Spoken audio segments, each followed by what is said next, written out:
Sigma I equals to 0 to less than J less than equals to N, sigma double sigma N C I N C. तो बहुत ही अच्छा problem है ये। और यहाँ से डबल सिग्मा के जो है होता क्या है उसे भी हमें समझना है। और मुझे लगता है वेरी गुड प्रॉब्लम और काफी इंपॉर्टेंट है और अच्छे से आपको समझ देखिए। पहले मैं ये इस सिग्मा को समझाने की कोशिश करता हूँ कि ये डबल सिग्मा का मीनिंग क्या है। डबल सिग्मा जो ये लिखा है ये पूरी की पूरी तरह से लेट में 4 के लिए समझाता हूँ, 4 CI 4 C, ठीक है ना। और आई और जे पर लिमिट है अकॉर्डिंग टू एन की वैल्यू बस मैंने 4 लिखी है, जिससे टर्म्स आपकी समझ में आए है क्या है, ठीक है ना। ये इसका जो पूरा का पूरा रोल रहता है वो जो आई और जे की ये जो इनइक्वलिटी लिखी है इसके अकॉर्डिंगली आई और जे का चेंज होता है। तो पूरा का पूरा इस पर फोकस हमें करना रहता है। ध्यान से देखिए, अगर मैं जे को 4 फिक्स करता हूँ, जे को अगर मैं NC0 4 फिक्स करता हूँ और 4C4 कर दिया मैंने, जे को अगर मैंने 4 फिक्स किया तो इसका मतलब ये है आई का वेरिएशन 0 से लेके 3 तक होगा। जे को अगर ये इक्वलिटी नहीं है, यहाँ पे इक्वलिटी होती तो बात थी कि अगर मैं जे को 4 फिक्स करता हूँ तो आई का वेरिएशन कितना है, आई का वेरिएशन 0 से लेके 3 तक है। तो ये कितना आएगा, C0 plus C1 plus C2 plus C3, ऐसे समझ सकते हैं। प्लस अगर मैंने जे को क्या फिक्स किया, 3 फिक्स किया, 4C3 किया, तो आई का वेरिएशन कहाँ से कहाँ तक होगा, 0 C1 C2, क्योंकि जो कंडीशंस दिए हैं वो क्या है, आई लेस देन जे प्रोडक्ट।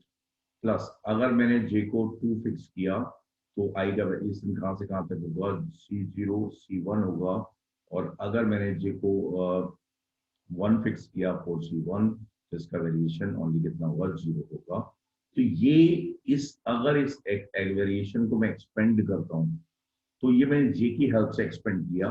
इनफैक्ट इसे आप ऐसे भी एक्सपेंड कर सकते थे कि आई को 0 फिक्स करते तो जे 1 से लेके 4 तक जाता, आई को 1 फिक्स करते तो जे 2 से लेके 4 तक जाता in the same way. Okay, तो ये कितने टर्म्स आए, देखिए C0 C4 आ गया, C1 C4 आ गया, C2 C4 आ गया, C3 C4 आ गया। C0 C4 दोबारा से नहीं आया सम। तो ये जो इन जैसे जितने भी टर्म्स है C0 से लेके C4 तक के 5 टर्म्स हैं, तो उनका सम टेकिंग 2 एट ए टाइम आ गया। आपस में जो भी प्रोडक्ट से जो टर्म बन सकते हैं वो यहाँ पे आ गए। जैसे लाइक आप ये मानिए कि जैसे C0 C4 आया, C1 C4 आया, C2 C4 आया, 4 टर्म यहाँ पे आ गए, सही है। यहाँ पे कितने आ गए, 3 आ गए। यहाँ पे कितने आए, 2 आ गए। यहाँ पे कितने आए, 1 आ गए। तो सम टेकिंग 2 एट अ टाइम, 5 में से ये 5C2 कितना होता है, ये देखिए, ये इसको देखिए, ये कितना है, 7 7 9 10।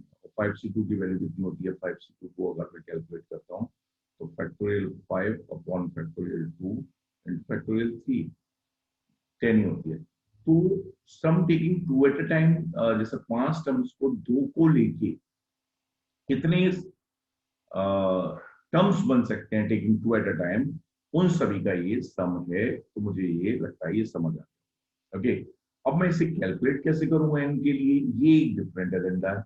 इसको कैलकुलेट करने के लिए काफी तरीके हो सकते हैं, लेकिन ओनली अगर डबल सिग्मा को यहाँ समझाना मेरा टारगेट था।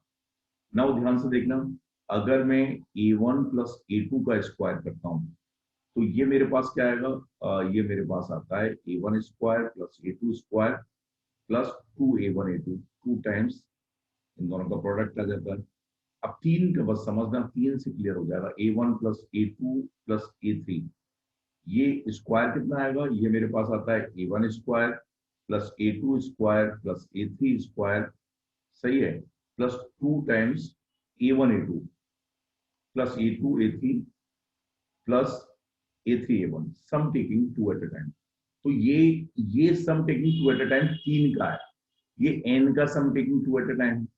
बात समझ आई। तो अगर मैं इसको a कहूं, अगर मैं इस एक्सप्रेशन को a कहूं, ध्यान से देखिए, अगर मुझे ये कैलकुलेट करना है ए एन टर्म्स का sum taking 2 at a time calculate करना है, तो C0 plus C1 plus C2 dot dot dot C N square, ये मेरे पास किसके बराबर होगा, C not square plus C one square plus C two square dot dot dot C N square plus 2 times sum taking 2 at a time. Okay, coefficients का sum taking 2 at a time होगा। ये बड़ा expression है, नहीं लिखा मैंने, ये मैंने बता दिया, यही है ये। तो नाउ फोकस हियर, ये दोनों टर्म्स में जानता हूँ, ये दोनों के दोनों जो एक्सप्रेशंस हैं ये मैं जानता हूँ कि कैसे कैलकुलेट होते हैं या क्या होते हैं, ये मालूम भी होना चाहिए।